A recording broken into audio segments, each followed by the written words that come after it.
आज की ये कहानी जो है हम यहाँ पर जो लाइव स्टार्ट करने वाले हैं, वो स्टोरी बेसिकली आई है हमारे पास पुणे से।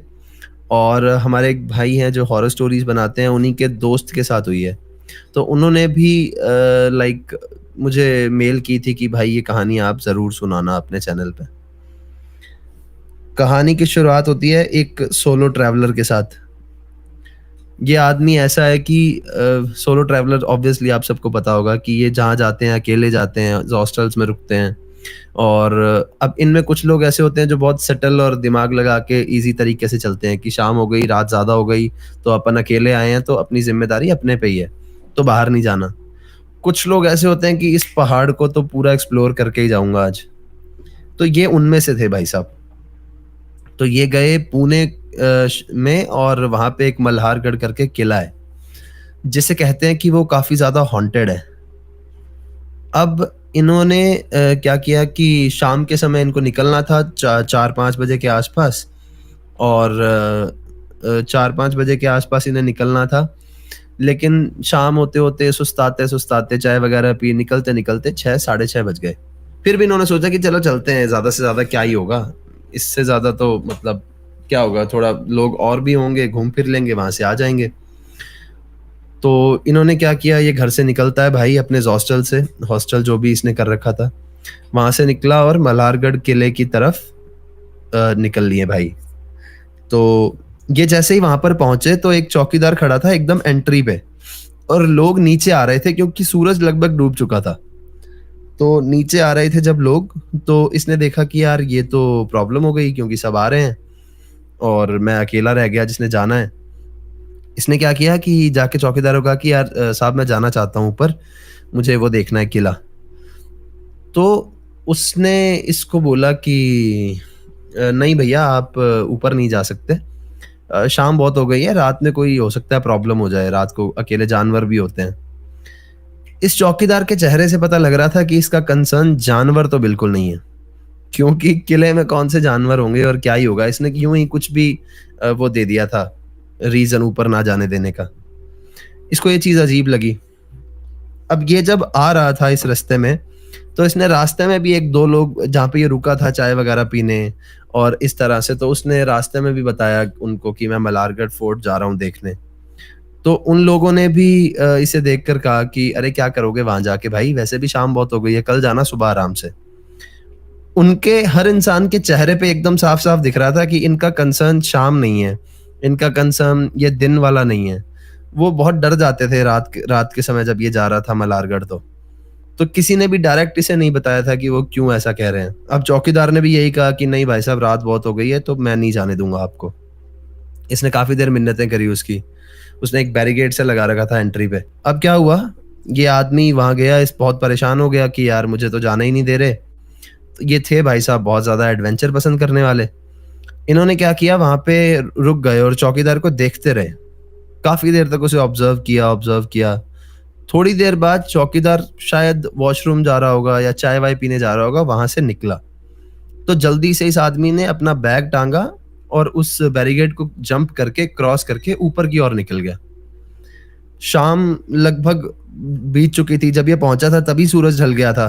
तो अब इसने आधा 1 घंटा वेट भी कर लिया था, तो अंधेरा टाइप सा ही हो गया था। तो इन्होंने क्या किया, ये चलते गए ऊपर, और ऊपर चलते-चलते इनको अब थोड़ा अजीब लगने लगा कि यार गलत आ गया शायद, काफ़ी ज़्यादा अंधेरा है। लेकिन कभी ऐसा जीवन में जिनके साथ नहीं हुआ होता भूत-वूत जैसा, तो उन्हें ऐसा लगता है कि क्या ही हो जाएगा, कुछ नहीं होता भूत-वूत। बहुत सारे लोग तो ये भी कह देते हैं कि दिमाग की बीमारी है ये जो इन्हें भूत लग रहा है। तो ये वैसे मेंटालिटी का आदमी था, ये चढ़ता गया ऊपर। चढ़ते-चढ़ते थोड़ी-सी ऊँचाई चढ़ा था ये आदमी, और एक बूढ़ी औरत ऊपर से आ रही थी सिर पे टोकरी लिए। तो इसने उसको देखा, उसने व्हाइट कपड़े पहने हुए थे, सफ़ेद बाल थे उसके, और काफ़ी मतलब तेज होता है ना जिसके चेहरे पे, काफ़ी ग्लो था उसके चेहरे पे। ऐसा लग नहीं रहा था कि बूढ़ी, कुछ बूढ़ी औरतें भी होती हैं ना जो टच वुड हेल्दी रहती हैं, तो ये वैसी थी। तो इसने सिर पे टोकरी रखी हुई थी और टोकरी रखे-रखे इसको कहती कि पेरू खाओगे? वो पेरू बेच रही थी उस टोकरी में डाल के। तो इसने कहा नहीं जी थैंक यू, मैं नहीं खाऊँगा। वो क्रॉस कर गई। अब ये ऊपर चढ़ा, 15-1 मिनट तक ऊपर चढ़ा। अब ये जा रहा था सीधा, वो बूढ़ी औरत आई थी नीचे जाने की तरफ। तो ये जब सीधा जा रहा था, तो थोड़ा आगे जाने के बाद वो बूढ़ी औरत फिर से वैसे ही निकल रही थी। सेम वही औरत, सेम कपड़े, सेम चेहरा, वही औरत। और वो औरत नीचे आ रही थी और फिर से इससे रुक के पूछती है, पेरू खाओगे? तो ये बहुत हैरान हुआ कि या तो कोई और रास्ता है ऊपर आने का, या फिर आई डोंट नो ये इतनी जल्दी ऊपर कैसे आ गई, कोई दूसरा बाइक गाड़ी वाला रास्ता होगा या कुछ तो होगा। एक बार के लिए तो इसे नहीं लगा था, क्योंकि जिसके जीवन में नहीं हुआ होता है भूत जैसा कुछ, उसे विश्वास ही नहीं होता है कि ये कैसी बातें कर रहे हैं। तो अभी ये चलता गया ऊपर, और ऊपर वो औरत फिर से क्रॉस कर गई। अब ये चलते-चलते ऊपर एकदम चोटी पर पहुँच गया। जब ये चोटी पर पहुँचा, तो भाई यहाँ पर जो चीज़ होती है ना, मुझे खुद को बहुत ज़्यादा डरावनी लगती है कि अगर किसी के साथ हो जाए, तो क्या हो उस बंदे के साथ। ये आराम से चोटी पर बैठ के नीचे देख रहा था, शांति से ठंडी हवा चल रही थी, आराम से बैठा हुआ था, फ़ोटोज़-वोटोज़ बना रहा था। इसके पास क्या है, चोटी के ऊपर ऐसा नहीं था कि किले की चोटी है, वो काफ़ी लंबा सारा छत थी।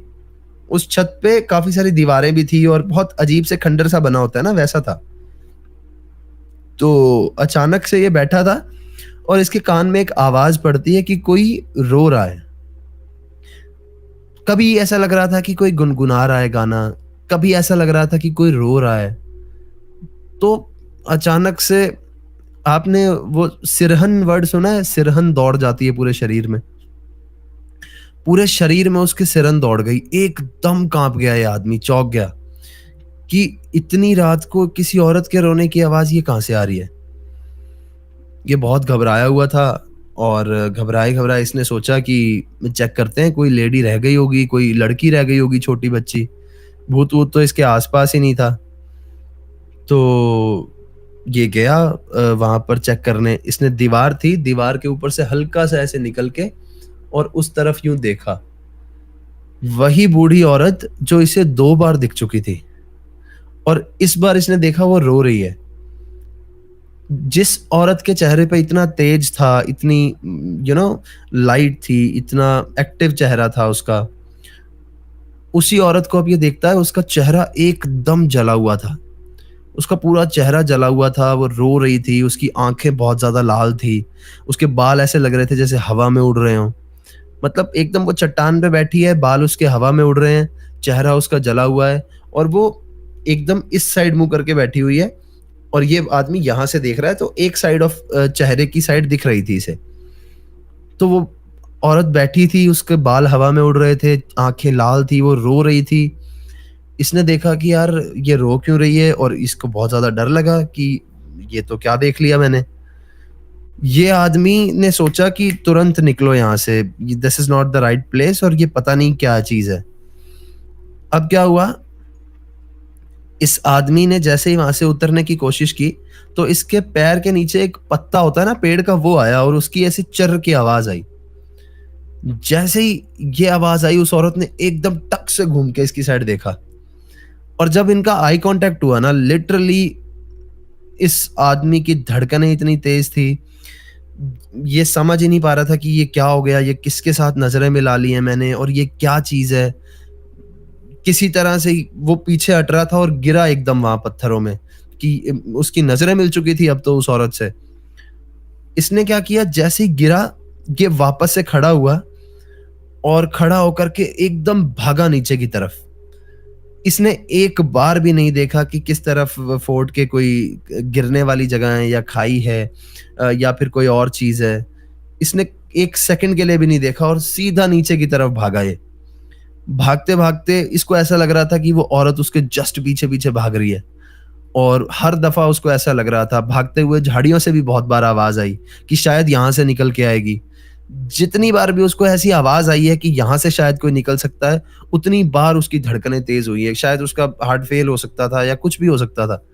तो जितनी बार भी उसे ऐसा लगता था कि इधर से नहीं आ जाए, इधर से नहीं आ जाए, एक टर्न आता है नीचे जाने के लिए शायद 2 रास्ते थे। एक शॉर्टकट वाला था, एक लंबी सीढ़ियाँ थी। तो ये शॉर्टकट वॉर्टकट छोड़ो, ये कूद गया उस रास्ते से। वहाँ से कूद करके किसी तरह से ये बाहर पहुँचा और जैसे ये बाहर पहुँचा तो चौकीदार एकदम सामने खड़ा था। चौकीदार ने इसको देखा और वो समझ गया कि ये आदमी ऊपर क्या देख के आया है, क्योंकि चौकीदार का तो हमेशा का था यहाँ रहने का। चौकीदार ने इससे कहा कि भाई साहब, ये हाथ जोड़ रहा हूँ, आपको हमने मना किया था किसी रीज़न से ऊपर जाने के लिए, तो कोई रीज़न बहुत शायद ऐसा था कि नहीं जाना है रात में। आप क्यों जाके आए हो? भाई वो दिन और आज का दिन, वो सोलो ट्रैवलर भाई साहब सोलो तो ट्रैवल करते हैं नहीं। अब वो सोलो वॉशरूम भी नहीं जाते हैं। और उसके बाद कब कई दिन तक वो बीमार रहा। उसके सपने में वो औरत दिखती थी उसे, क्योंकि बहुत डर गया था। सपने में दिखती रहती थी। कभी-कभी उसे हर जगह इधर-उधर लगता था कि यहाँ नहीं खड़ी हो, वहाँ नहीं खड़ी हो। बहुत मुश्किल से वो आदमी मंदिर-वंदिर जाके हनुमान जी के मंदिर जाके और पूजा वगैरह करके फिर जाके उसका माइंड स्टेबल हुआ। उसने किसी पंडित को बताया, उसने धागा वगैरह बाँधा शांति के लिए, उसको कुछ गंगा जल पिलाया। तब जाके उस आदमी का माइंड स्टेबल हुआ कि ये मेरे क्या हो गया था। और वो दिन और आज का दिन वो भाई साहब वंस अगेन सोलो वॉशरूम भी नहीं जाते हैं। तो ये थी आज की कहानी दोस्तों। कहानी आपको कैसे लगी मुझे कमेंट करके ज़रूर बताइएगा, और अगर आपको पसंद आई है तो इस वीडियो को लाइक कर दीजिए और अपने कमज़ोर दिल वाले दोस्तों के साथ ज़रूर शेयर कर दीजिए। चैनल अभी तक सब्सक्राइब नहीं किया है तो सब्सक्राइब कर लो, वहाँ पर एक बेल आइकन होगा, उसे भी प्रेस कर देना, ताकि आगे आने वाले समय में मैं जो रियल लाइफ इंसिडेंट पे कहानियाँ लेकर के आऊँगा वो सबसे पहले आप तक पहुँचती रहें। अगर आपके पास भी ऐसी कोई कहानी है जो किसी रियल लाइफ इंसिडेंट पे बेस्ड है तो नीचे दिए गए जीमेल एड्रेस और इंस्टा आईडी पे आप उसे हमारे साथ शेयर कर सकते हैं। तो चलिए दोस्तों, अपना ख्याल रखिए, खुश रहिए और हंसते खेलते रहिए। मिलते हैं अगली बार ऐसी ही किसी खौफनाक कहानी के साथ। सायोनारा, हर हर महादेव।